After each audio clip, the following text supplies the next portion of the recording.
Salmo 1. Aleluia.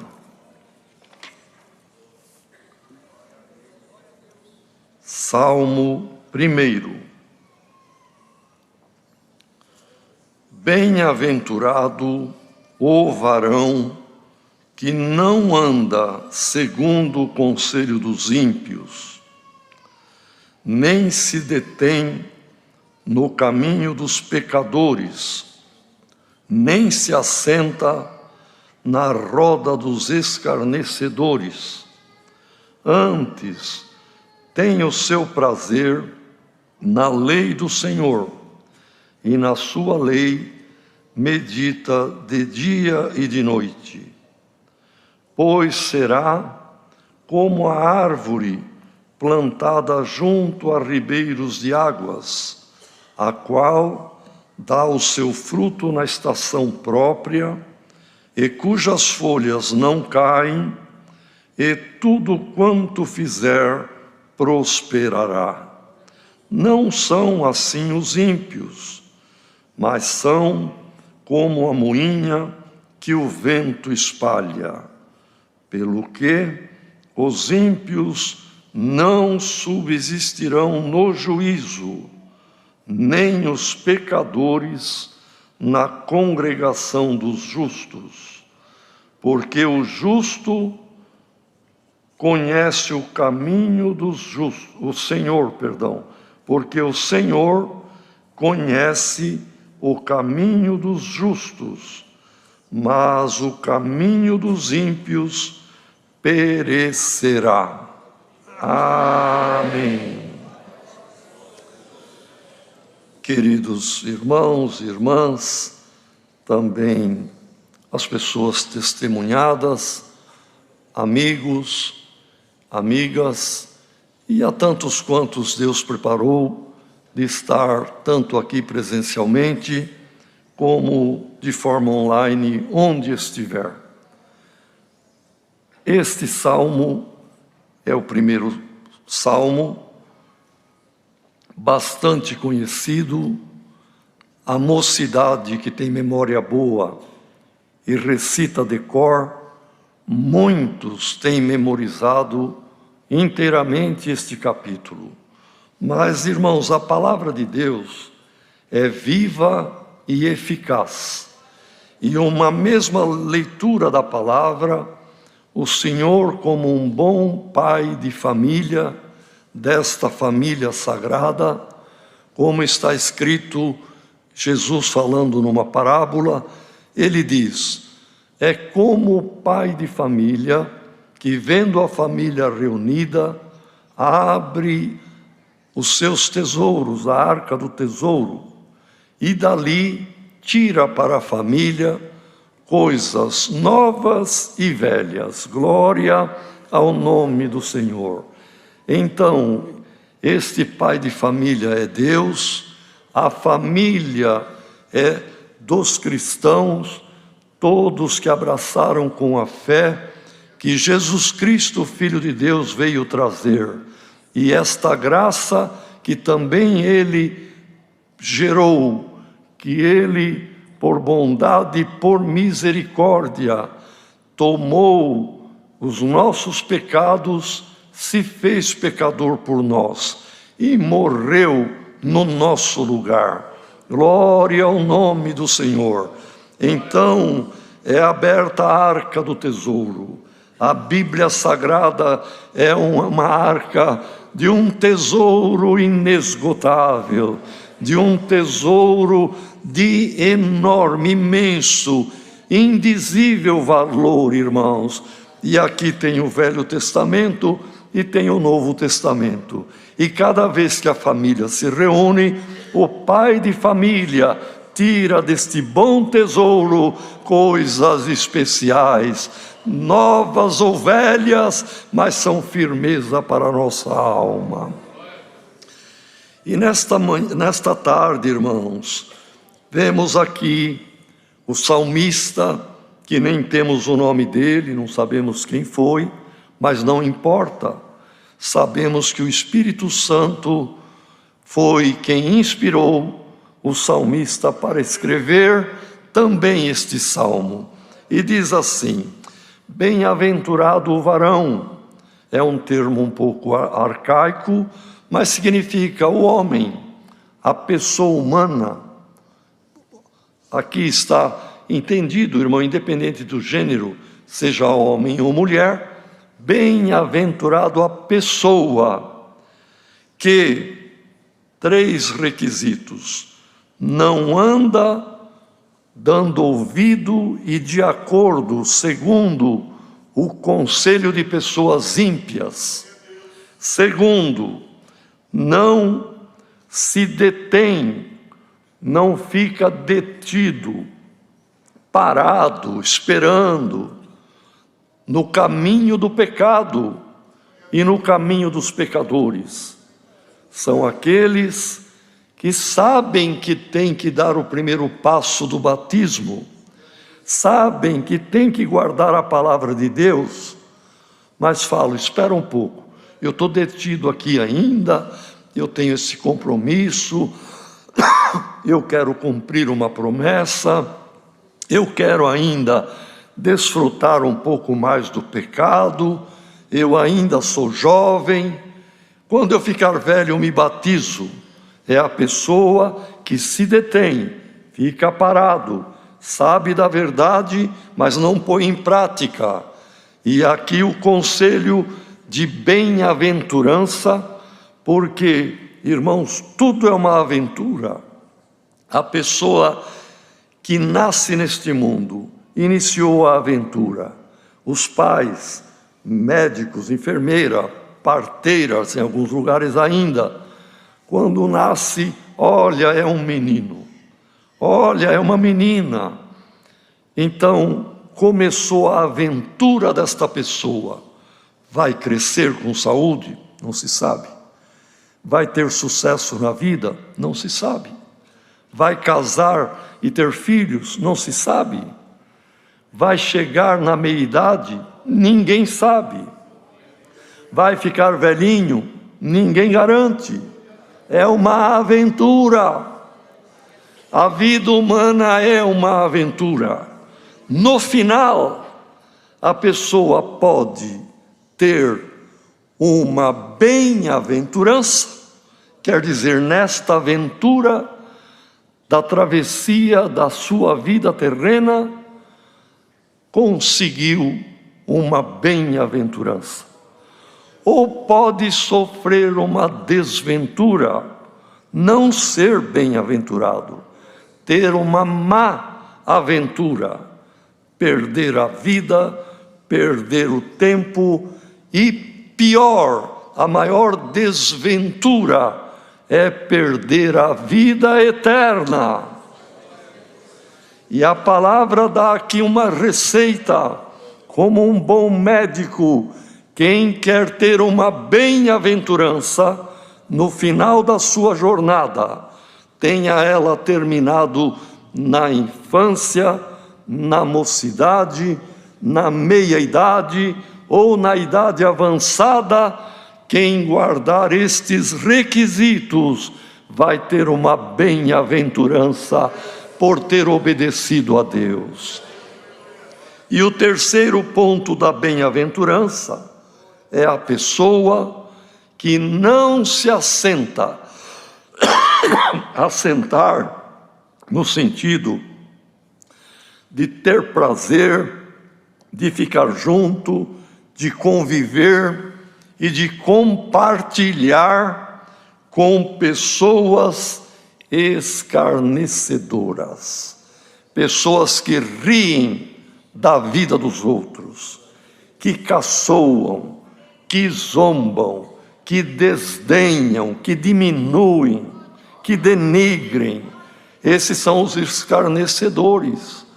Irmãos, olha aqui a palavra nesta tarde.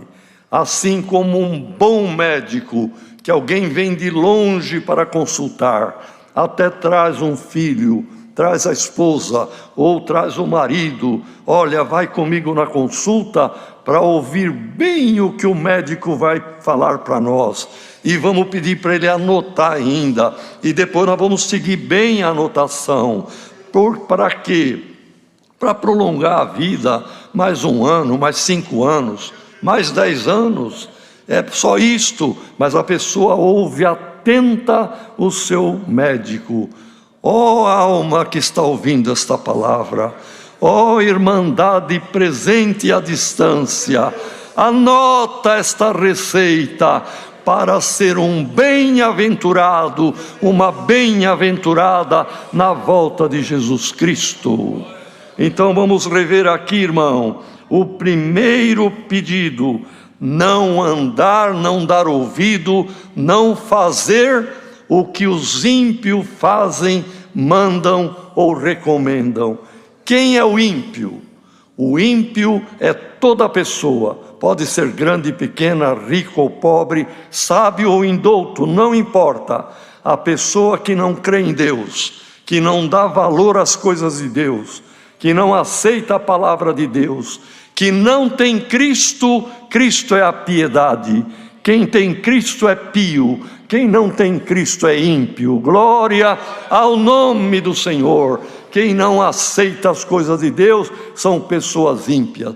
Ah, mas ele é muito sábio, mas é ímpio. Ah, mas ele é meu patrão, mas é ímpio, irmão. Glória ao nome do Senhor. Ele não tem conselho de vida eterna, não pode ter conselho como um bom engenheiro numa consulta que alguém vai fazer sobre a reforma da sua casa. Pode ser um bom médico que vai dar conselho de saúde, mas para as coisas de Deus, para a bem-aventurança eterna, ímpio nenhum tem nada de Deus para nos ensinar. Quem sabe tem alguém ouvindo esta palavra e você respeita muito, considera muito, pode continuar respeitando e considerando como pessoa humana, como um bom profissional, ou como um vizinho, ou como alguém que é da tua estima, mas não ouça conselho de ímpio para não ter a desventura da perdição eterna. Segundo pedido, irmão, ou segunda determinação da receita que vem do céu nesta tarde pela palavra: não se detenha, não fique parado no caminho do pecado, no caminho dos pecadores.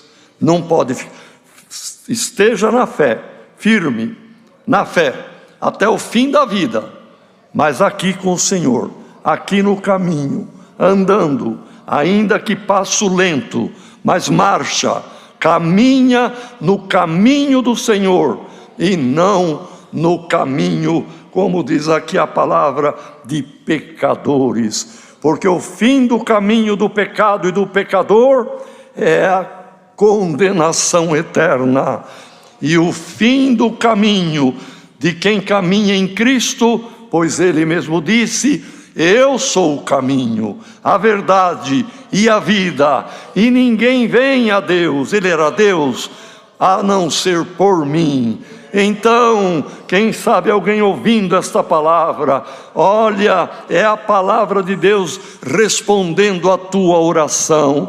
Deixa o caminho do pecado e ingressa no caminho da vida eterna, ingressa neste caminho santo que te conduz à vida eterna. E a palavra está recomendando: não se detenha. Irmão, alguém no aeroporto pode perder o voo porque se deteve, ou num lugar de descanso, ou numa lanchonete comendo alguma coisa. Ah, não dá tempo, depois eu corro. Muitos se detiveram e perderam o voo, e se perde trem, se perde o metrô e assim por diante. Irmão, tudo isso é prejuízo pequeno, mas perder de entrar na graça do Filho de Deus e ter a vida eterna é uma perda irreparável. Quem sabe você é jovem e ainda disse para tua mãe, disse para alguém: olha, eu sou jovem, vou aproveitar mais um pouco o mundo, depois eu vou. Cuidado, não perca de embarcar no navio, na arca da tua salvação. Não perca, porque a partida tua e minha, ninguém sabe a hora, irmãos, e a palavra de Deus não vem em vão. Então não se detenha, ainda que você é jovem, sirva a Deus na tua juventude, dê para o Senhor parte da tua vida útil, do teu vigor, louve a Deus como um bom jovem, um bom músico, não deixa para a velhice que já está, enfim, irmão, terminando a vida, já sem força, sem condições de servir a Deus, como um jovem pode servir a Deus. Não se detenha no caminho do pecado. Terceiro requisito, não se assentar, quer dizer, não se acomodar. Agora eu vou ouvir umas anedotas aqui, agora eu vou ouvir, esse daqui imita bem o ancião velhinho, esse outro imita bem a irmã que testemunha, repetindo palavra. Irmão, isso é escarnecimento, isto é fazer gracejo, caçoada. Deus não se agrada destas coisas, irmão. Nós não temos que perder tempo e nem estar assentado em roda de escarnecedor. E diante de Deus eu digo, irmãos, em momento nenhum havia relacionado este ponto das Escrituras com esta circular, mas o Senhor permitiu de ler a circular e permite de dizer agora: quem se assenta perto de um aparelho, seja ele qual for, uma televisão ou um celular, agora eu tenho um minuto, eu vou ouvir o que é que esse crítico, esta crítica, vai falar contra este, contra aquele, contra o irmão tal, contra o irmão. É se assentar junto da roda, porque ainda que online está fazendo comunhão com o mesmo Espírito. Glória ao nome do Senhor. E às vezes até ri, ou até se alegra. Agora eu quero ver como é que o irmão fulano vai se sair desta acusação, desta caçoada, desta situação de escarnecimento que ele está submetido por essa pessoa crítica.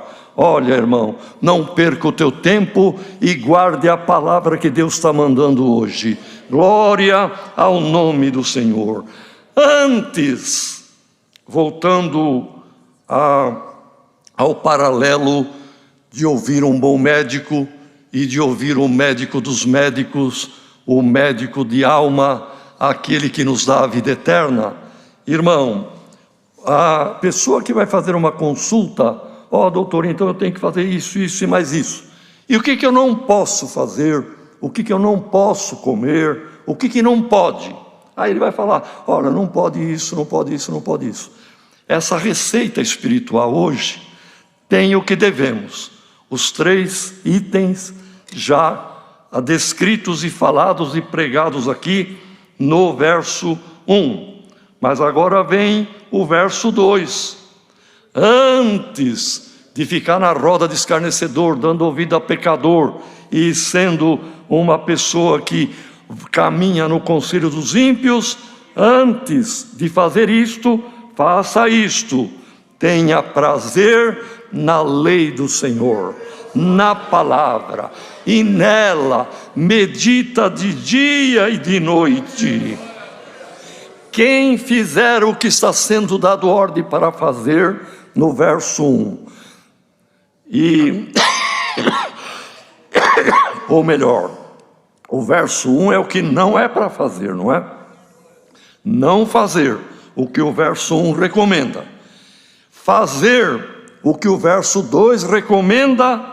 Ele compara: quem agir assim é semelhante a uma árvore plantada junto a ribeiros de água. Irmão, o Oriente Médio é um lugar semiárido e em muitas partes é deserto mesmo, mas tem rios, como sabemos, não é, irmão? Farfara, vários rios da Síria, o Jordão, em Israel, e assim por diante.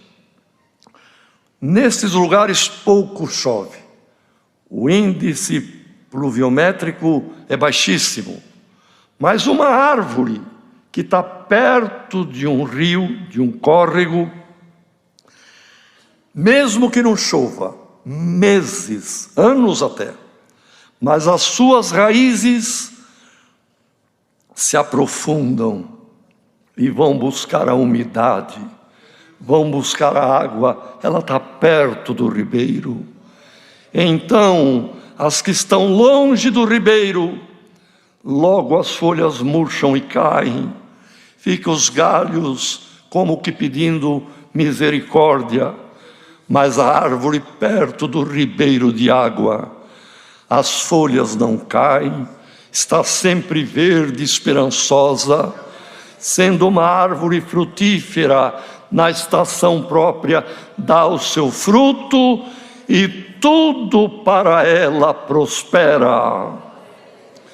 Irmão, você pediu a palavra, você é uma árvore, espiritualmente falando, para dar fruto digno diante de Deus, fruto de amor, fruto de boas obras, fruto de bondade, fruto de mansidão, todos frutos do Espírito. Quem estiver perto do ribeiro da água da vida, que é Cristo, glória ao nome do Senhor, pela fé, como raízes, a tua alma se alimenta da palavra, se alimenta de Cristo, e não murchará, não cairá a folha, e o que você tiver que fazer, vai prosperar em nome do Senhor Jesus. Quer que tenha prosperidade a tua caminhada espiritual, irmão, não se afaste da palavra. A palavra também é água viva, a palavra é Cristo, o verbo é Cristo, o rio da água da vida é Cristo. Glória ao nome do Senhor. Beba desta água nesta tarde, alimenta a tua alma, reverdeça a tua esperança, e virá fruto na hora própria. Glória ao nome do Senhor. Não são assim os ímpios, e é a palavra falando. Mas eu conheço uma pessoa ímpia, blasfema, e é rico, e tem bons carros, e tem uma vida próspera. Temporariamente, aparentemente, esta vida para todos breve termina, para o bom e para o mal, para o justo e para o ímpio, mas a bem-aventurança será para quem guardou a palavra de Deus. Quem não guardou a palavra de Deus, olha o que está aqui, irmãos, na palavra: não são assim os ímpios, mas são semelhantes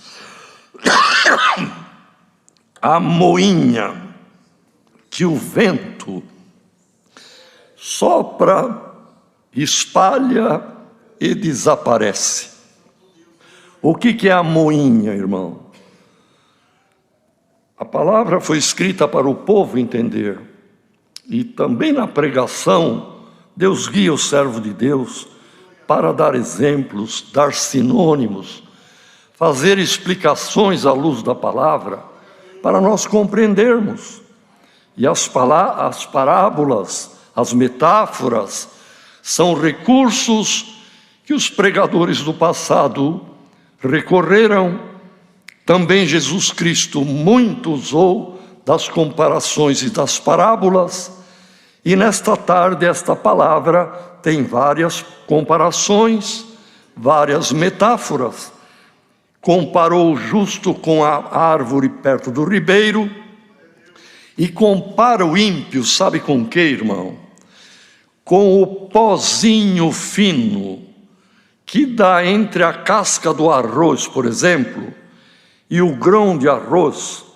Tem uma película, aquela película mais leve do que paina é justamente a moinha, é a pragana que paira. Se a gente olhar contra um raio de sol, onde tem o sol batendo, a gente vê, às vezes, partículas, e o vento bate e leva embora, e desaparece. O ímpio nem comparado a uma árvore é. O ímpio nem comparado a um grãozinho de trigo é. Ele é o pó que está entre a casca e o grão do trigo. E olha o que diz aqui a palavra, irmão. Os ímpios são como a moinha que o vento leva embora e desaparece. Portanto, os ímpios não subsistirão no juízo, na hora da bem-aventurança ou da desventura eterna. Eles desaparecerão. Como esse pozinho fino, não se lembrará deles, irão para a condenação da morte eterna, numa sepultura de fogo e enxofre, onde fica a eternidade. Esse é o destino do ímpio, e esta é a desventura de quem não for bem-aventurado. Por isso, os ímpios não subsistirão no juízo, e também pecador não permanece na congregação do justo. Irmão, o que é o pecador? Pecador é quem vive praticando o pecado. Se alguém precisa de um mecânico, ele vai procurar uma mecânica autorizada. Chega lá, você é mecânico, sou mecânico. Tem curso, tem prática, vive da mecânica, é vivo da mecânica. Ele é um mecânico. Existe o curioso, que ele não é mecânico. Ele pode ser um comerciante, pode ser um cabeleireiro, pode ser um professor, até um médico. Mas o carro dele, quando dá algum probleminha, ele é curioso, ou enfim, ele vai lá e mexe, deu certo. Mas se vem alguém e fala para ele, você consertou o teu carro? Meu carro está com fundiu aqui, deu um problema. Conserta para mim? Não, eu não sou mecânico, eu não vivo disto. Mas você não consertou? Foi um acaso. Irmão, o pecador é o que propositalmente, calculadamente, ele peca e vive pecando. Esse pecador não, como diz aqui a palavra de Deus, não permanece na congregação dos justos. Deus não tolera, não aceita. Mas eu vi falar que aquela irmã, que aquele irmão teve um deslize lá quando era jovem, não sei quanto tempo. Irmão, e ela continuou no pecado? Não, e criou os filhos tudo na graça, se arrepende, chora e está sempre congregando. Não entra nisso, irmão. Não entra em julgamento, irmã. Deixa o arrependido, sincero, na mão do Senhor, porque o juízo de Deus é com misericórdia. A misericórdia triunfará no juízo de Deus. Nós não devemos pecar julgando mal os outros. Porém, a palavra é soberana e a palavra de Deus já julga. E bem-aventurado quem se deixa julgar pela palavra, escapará do juízo eterno. Que ninguém seja pecador, constante, programado, enganando mulher, enganando filho, enganando o marido, vivendo uma vida de desobediência e de pecado, porque a palavra de Deus não vem em vão. O ímpio não subsistirá. Quer dizer, ele não sobrará, ele não ficará, ele não resistirá diante do juízo de Deus. Como a pragana, ele desaparecerá. E o pecador não permanece na congregação do justo, porque Deus não o aceita. Mas é Deus que é o dono da obra e que não aceita. O irmão e a irmã, não põe a tua mão, não faça o teu julgamento com ninguém. Por quê? A resposta vem no verso seguinte: porque é o Senhor que conhece quem é ímpio, mas o Senhor conhece quem é justo. O caminho do justo terá bem-aventurança, mas o caminho do ímpio perecerá. Perecer é acabar, é findar, é morrer, é desaparecer, como a pragana, como a moinha que o vento espalha. Glória ao nome do Senhor. É a palavra que Deus nos manda, e manda dizer mais uma vez para você mesmo: Senhor, se é comigo, fala ainda mais uma vez. O Senhor te fala mais uma vez, por amor da tua alma. Jovem, irmão, amigo, ouvinte desta palavra, não se detenha aí onde você está, no caminho do pecado e da mentira e do engano. Larga tudo isto e venha no caminho da graça do Filho de Deus. É a palavra, Deus seja louvado. Amém. Com